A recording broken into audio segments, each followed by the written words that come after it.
오늘은 선지자 엘리야를 너희에게 보내리니 라는 제목으로 함께 말씀을 나누려 합니다. 말라기 선지자의 이름의 뜻은 나의 사자라는 뜻입니다. 말라기 선지자는 바로 하나님께서 보내신 선지자입니다. 하나님께서 보내신 사자, 이 말라기 선지자가 오늘 말씀에서 이제 장차 하나님께서 보내실 또 한 명의 선지자가 있다라고 소개합니다. 오늘 말씀을 통해 하나님께서 보내시겠다고 하신 그 선지자 엘리야가 누구인지, 그리고 이 땅에 보냄받은 우리는 또 어떻게 살아가야 하는지 함께 깨닫는 저와 성도님 되시기를 주님의 이름으로 바라겠습니다. 첫 번째로 살펴볼 내용은 선지자 엘리야는 누구인가입니다. 오늘 본문 말라기 4장 5절 말씀 봅니다. 보라, 여호와의 크고 두려운 날이 이르기 전에 내가 선지자 엘리야를 너희에게 보내리니 라고 말씀합니다. 여기서 하나님께서 보내시겠다고 말씀하시는 이 선지자 엘리야는 누구를 가리킬까요? 바로 예수님께서 이 땅에 오시기 전에 예수님의 오실 길을 예비했던 세례 요한을 가리킵니다. 이 근거는 바로 예수님께서 직접 말씀하신 그 말씀 속에서 우리가 찾을 수 있습니다. 신약성경 마태복음 17장 10절과 14절 말씀 봅니다. 내가 내 사자를 내 앞에 보내노니 그가 내 길을 내 앞에 준비하리라 하신 것이 이 사람에 대한 말씀이니라. 오리라 한 엘리야가 곧 이 사람이니라. 이렇게 예수님께서 세례 요한을 가리켜서 말씀하셨습니다. 하나님께서는 이 세례 요한을 언제 보내시겠다고 하십니까? 말라기 4장 5절 다시 봅니다. 여호와의 크고 두려운 날이 이르기 전에 선지자 엘리야를 보내시겠다고 지금 말씀하십니다. 그렇다면 여호와의 크고 두려운 날은 언제입니까? 이 여호와의 크고 두려운 날에는 두 가지 의미가 동시에 포함되어 있습니다. 먼저는 예수님께서 처음 이 땅에 초림하셨을 때를 가리킵니다. 다시 말해 예수 그리스도께서 성육신 하셔서 이 땅에 처음 초림하셨을 때를 가리킵니다. 그렇게 예수님께서 이 땅에 오시기 전에 선지자 세례 요한을 먼저 보내신 것입니다. 세례 요한은 예수님보다 앞서 와서 예수님의 오실 길을 예비했습니다. 또 두 번째로 이 여호와의 크고 두려운 날의 의미에는 이제 앞으로 장차 다시 오실 예수 그리스도의 재림의 때도 함께 가리킵니다. 우리 본문 말라기 4장 1절 말씀 봅니다. 보라, 용광로 불같은 날이 이르리니 라고 말씀합니다. 예수 그리스도의 재림의 때, 그 종말의 때에는 교만한 자와 악을 행하는 자는 다 지푸라기 같이 살라 멸망될 것이라고 말라기 선지자는 이야기합니다.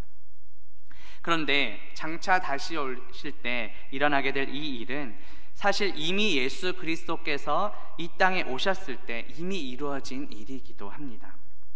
예수 그리스도께서 성육신 하셔서 이 땅에 처음 오셨을 때 이미 사탄 마귀를 그 예수 그리스도의 발 아래 두셨기 때문입니다. 이 약속의 말씀은 이미 창세기에도 약속이 기록되어 있습니다. 창세기 3장 15절 말씀 봅니다. 여자의 후손은 내 머리를 상하게 할 것이요 너는 그의 발꿈치를 상하게 할 것이니라 하고 말합니다. 이 말은 에덴 동산에서 아담과 하와를 유혹했던 뱀에게 하나님께서 심판하신 내용입니다. 여기서 여자의 후손은 바로 예수 그리스도를 가리킵니다.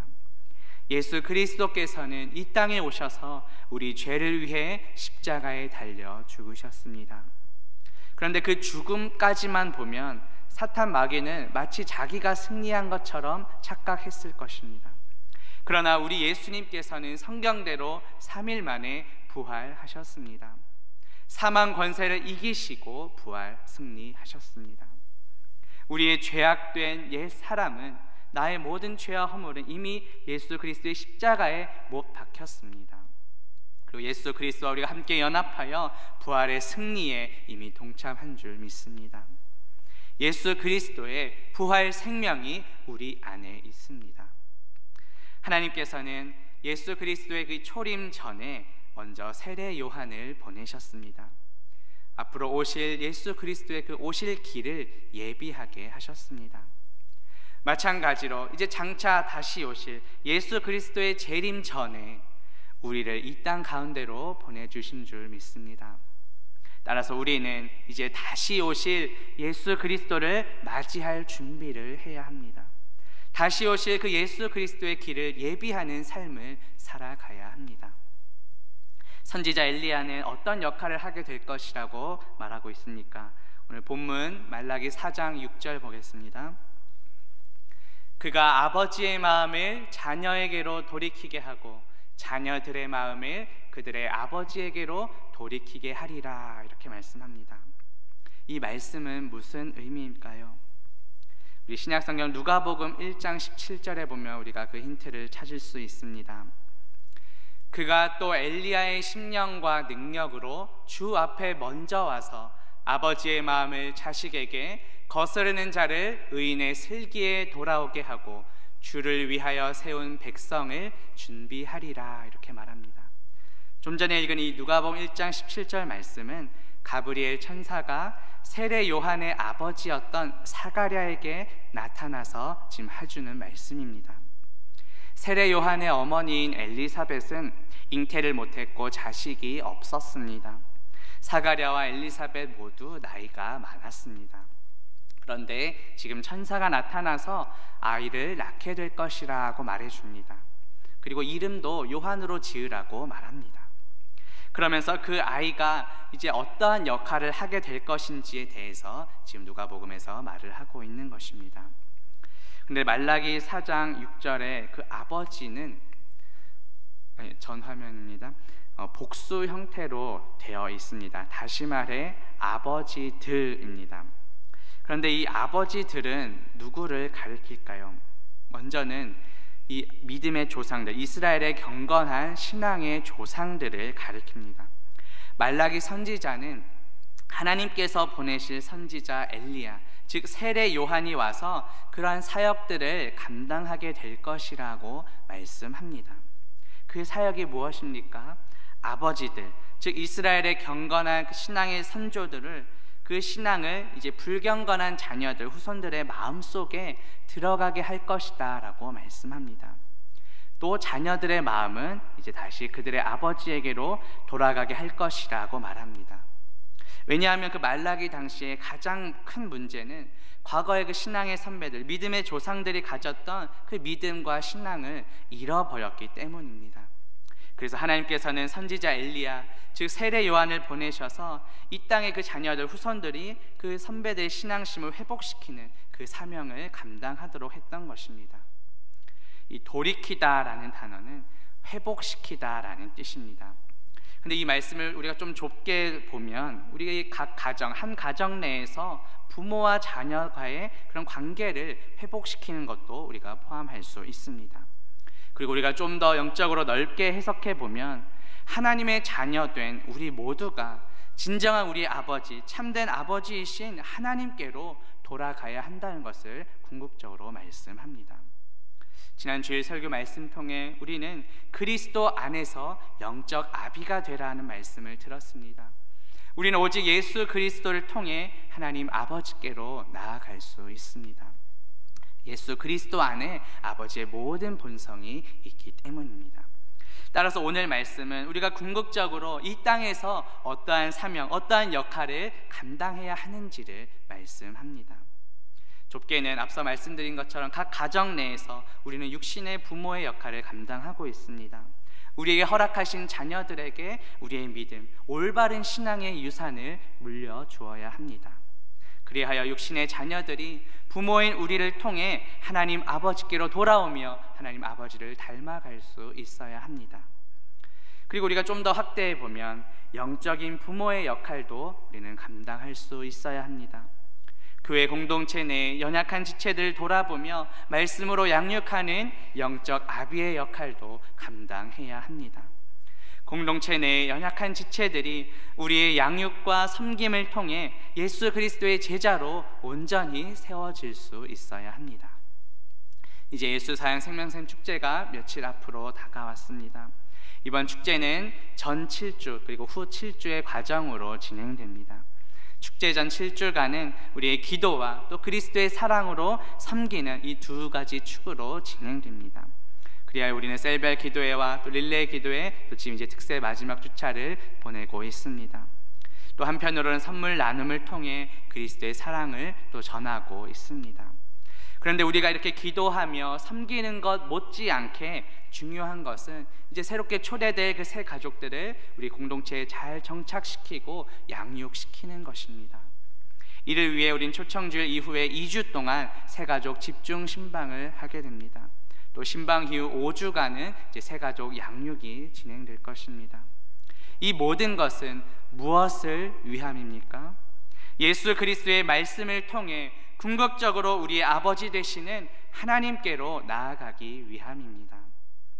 말라기 당시에 그 신앙을 잃어버렸던 후손들을 위해 세례 요한을 보내셨던 것처럼 오늘날 우리를 이 시대에 세례 요한으로 파송하신 줄 믿습니다.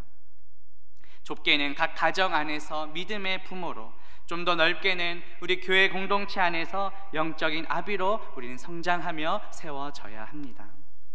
그래서 우리에게 맡겨진 자녀들, 또 공동체 내의 연약한 지체들의 그 모습들을 생명샘 축제를 통해, 또 새롭게 초대될 그 새 가족들도 말씀으로 우리를 양육하며 섬겨야 하는 것입니다. 하나님께서는 말라기 선지자에게 어떻게 또 말씀하십니까? 오늘 본문 6절 말씀 우리 후반부에 보겠습니다.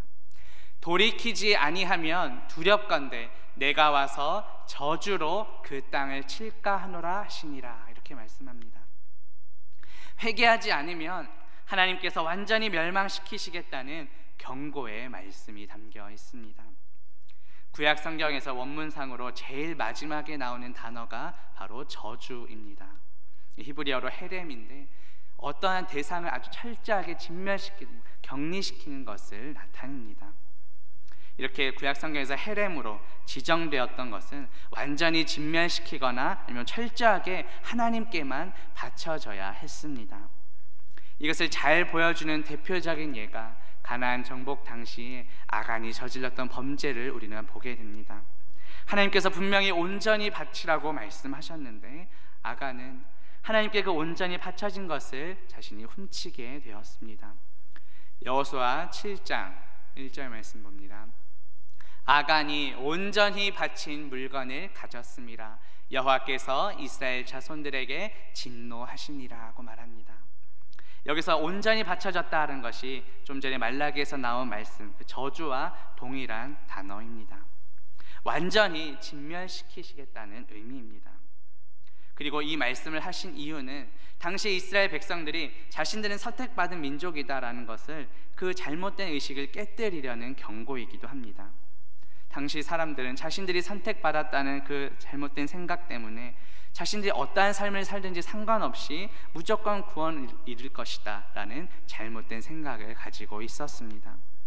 하지만 이스라엘 백성은 어떠했습니까? 하나님의 말씀에 계속해서 불순종했고 우리가 잘 아는 것처럼 결국 바벨론에 멸망하여 포로로까지 끌려갔던 역사를 우리는 알고 있습니다. 우리 하나님은 어떠한 분이십니까? 그렇게 불순종한 자들에게 심판도 하시지만 결국은 사랑의 하나님이십니다. 구약은 비록 저주라는 단어로 마무리되지만 앞으로 예수 그리스도를 보내셔서 우리는 아무런 자격 없지만 전적인 하나님의 은혜로 예수 그리스도의 십자가의 보혈을 통해 우리를 구원해 주십니다. 앞으로 하나님께서 보내실 세례 요한은 장차 오실 그 예수 그리스도의 길을 예비하는 역할을 합니다. 세례 요한은 이 땅에 와서 회개를 선포하고 하나님께로 돌아올 것을 계속해서 권면합니다. 우리 역시 모두 죄와 허물로 죽었던 자들입니다. 우리 스스로는 우리를 구원할 능력이 전혀 없습니다. 그런데 이제는 예수 그리스도의 은혜로 값없이 구원받았습니다. 따라서 이제는 값없이 받은 그 구원의 은혜와 사랑을 이제 나누며 전하며 살아가야 합니다. 각 가정에서 자녀들에게, 또 교회 공동체 안에서 연약한 지체들에게, 또 새로 초대될 그 새 가족들과 믿지 않는 이웃들에게 받은 은혜와 사랑을 전하며 살아가는 저와 성도님들 되시기를 주님의 이름으로 바라겠습니다. 오늘 두 번째로 살펴볼 내용은 이 땅에 보냄받은 우리는 어떻게 살아가야 하는가입니다. 오늘 본문 말라기 4장 4절 말씀 보겠습니다. 너희는 내가 호렙에서 온 이스라엘을 위하여 내 종 모세에게 명령한 법, 곧 율례와 법도를 기억하라고 말씀합니다. 말라기서는 구약의 맨 마지막 책입니다. 특별히 오늘 본문은 말라기서의 결론이면서 동시에 구약 성경 전체의 결론이라고도 볼 수 있습니다. 장차 다가올 그 여호와의 날을 기다리며 우리가 이 땅에서 어떻게 살아가야 할지를 보여줍니다. 따라서 말라기 당시의 백성들 뿐만 아니라 오늘날 살아가는 우리에게도 동일하게 적용되는 말씀입니다. 말라기 선지자는 기억하라고 말하고 있죠. 우리는 무엇을 기억해야 합니까? 하나님의 말씀을 기억해야 합니다.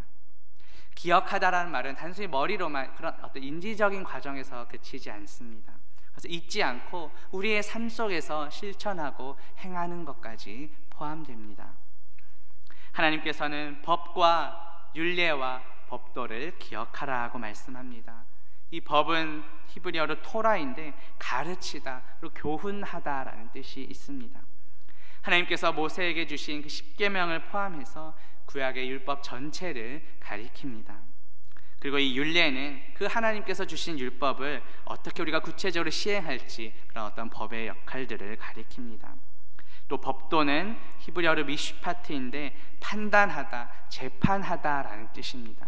다시 말해 하나님의 다스림을 받으며 살아가는 것입니다. 하나님의 명령에 순종하며 살아가는 삶입니다.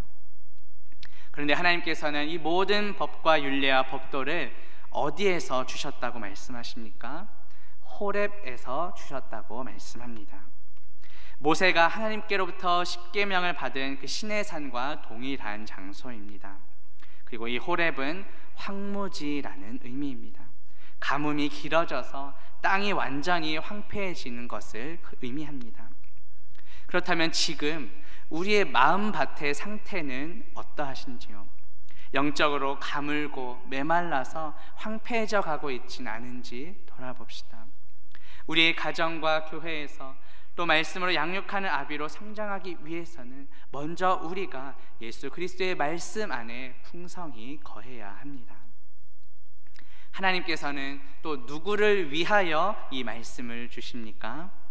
온 이스라엘을 위하여 말씀하십니다. 그런데 이 온 이스라엘은 당시에 그 이스라엘 백성들에게만 해당되는 것이 아닙니다. 그 이후의 세대까지 하나님의 온 백성들을 포함하는 단어입니다. 당연히 오늘날 우리도 포함됩니다. 그리고 우리 이후의 자녀 세대들까지 포함됩니다. 모든 세대가 하나님의 말씀을 지켜야 한다는 뜻입니다. 그리고 하나님께서는 이 말씀을 누구에게 주셨습니까? 내 종 모세에게 주셨습니다. 이 종으로 번역된 히브리어 이 아바드는 예배하다, 섬기다, 그리고 일하다라는 뜻이 있습니다. 하나님의 말씀을 지키는 것은 단지 목회자들만의 이야기가 아닙니다. 하나님을 예배하는 우리 모두에게 해당합니다. 또한 하나님의 말씀을 지키는 것은 우리가 예배할 때 예배 시간에만 해당하는 것도 아닙니다. 우리의 삶의 자리, 일터에서도 계속 되어야 합니다. 하나님께서는 우리가 교회 공동체 안에서만 그럴듯하게 신앙생활하는 것이 아니라 우리 일상의 삶의 자리에서 또 믿지 않는 사람들과의 관계 속에서도 하나님을 섬기는 자답게, 말씀의 종답게 살기를 원하십니다. 그런데 우리가 이 말씀을 적용함에 있어서 지혜가 필요합니다. 이 구약의 종은 이제 신약에 넘어와서 헬라어로 둘로스로 번역이 되는데, 바울은 그 종이라는 단어를 예수 그리스도를 섬기는 자로 사용을 합니다. 그래서 우리가 어떻게 살아야 하는지를 말씀합니다. 신약성경 로마서 14장 18절에 보면 그리스도를 섬기는 자는 하나님을 기쁘시게 하며 사람에게도 칭찬을 받느니라고 말씀합니다. 바울이 지금 그리스도를 섬기는 자, 이 섬기다라는 단어가 앞서 종이라는 단어와 동일한 단어입니다. 정리하자면 무슨 뜻입니까?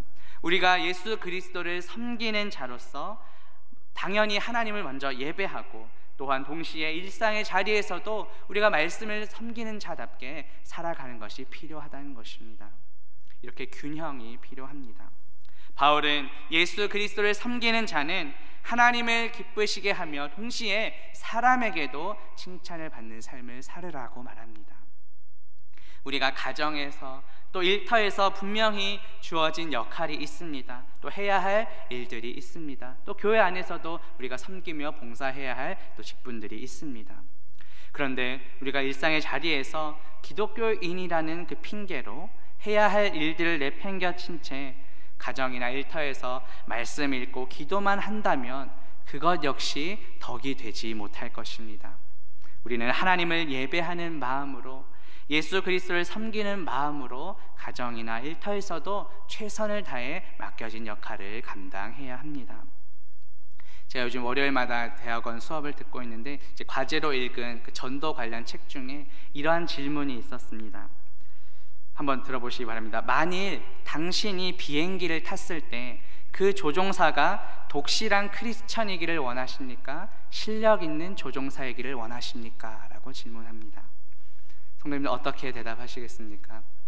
독실한 크리스찬이 조종하는 비행기를 타시겠습니까? 실력 있는 조종사의 비행기를 타시겠습니까? 누가 조종하는 비행기를 타고 싶으신가요? 이 질문은 우리 기독교인들이 일상의 삶에서 어떠해야 하는지를 잘 보여줍니다. 종종 우리 기독교인들이 이야기하는 것 중에 우리가 주의해야 할 말들이 있습니다. 그 중에 하나가 하나님께서 일하실 것이다 라는 말입니다. 물론 그 자체가 틀린 말은 아닙니다. 우리 하나님은 전능하신 분이시기에 하나님께는 불가능이 없습니다. 그러나 우리 하나님은 우리 인간의 기도와 순종을 통해 일하시기를 기뻐하십니다. 하나님께서 일하실 것입니다 라는 말은 언뜻 보면 정말 믿음 좋은 표현으로 들립니다. 하지만 정작 우리가 해야 할 책임과 역할을 소홀하게 만드는 핑계로 그 이야기를 한다면 우리는 주의해야 합니다. 바울은 예수 그리스도를 섬기는 자는 하나님을 기쁘시게 하며 사람에게도 칭찬을 받아야 한다고 말했습니다. 좀 더 범위를 넓혀서 생각해 보면 이러한 관점에서 우리는 나라의 지도자들을 위해서도 우리가 어떻게 기도해야 할지 기도의 제목을 찾을 수 있습니다. 그동안 우리나라 대통령이나 정치인들 중에서도 기독교인들이 제법 있었습니다. 그런데 차라리 기독교인이 아니었으면 좋았겠다 싶은 생각이 들었을 때도 있을 것입니다. 물론 우리 인간은 연약하기에 모든 면에서 다 완벽할 수는 없습니다. 오늘 본문에 언급된 모세 역시 하나님께로부터 내 종이라는 호칭을 들었습니다. 이 말은 여호와를 최측근에서 섬기는 자라는 뜻입니다. 구약 성경에서 사람이 들을 수 있는 가장 영예로운 호칭이었습니다. 그러나 우리가 잘 아는 대로 이렇게 하나님의 종이라고 불림받은 모세 역시 연약한 인간입니다. 우리도 죄와 허물로 죽었던 연약한 존재입니다. 그러나 예수 그리스도의 은혜로 우리는 구원받았습니다. 말라기 선지자는 하나님의 종 모세에게 명령한 그 말씀을 너희는 기억하라고 권면합니다. 우리는 무엇을 기억하며 살아가고 있습니까? 다른 사람들이 나에게 상처 주고 손해를 입힌 것만 기억하며 내가 어떻게 복수해 줄까 이것을 고민하며 사십니까? 우리가 기억해야 할 것은 하나님의 말씀입니다. 그리고 그 하나님의 말씀이 육신이 되어 우리 가운데 오신 분이 바로 예수 그리스도이십니다.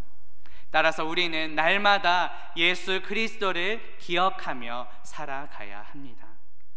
가정에서, 직장에서, 또 믿지 않는 사람들과의 관계 속에서 예수님이라면 어떻게 하셨을까를 늘 우리 스스로에게 질문해야 합니다.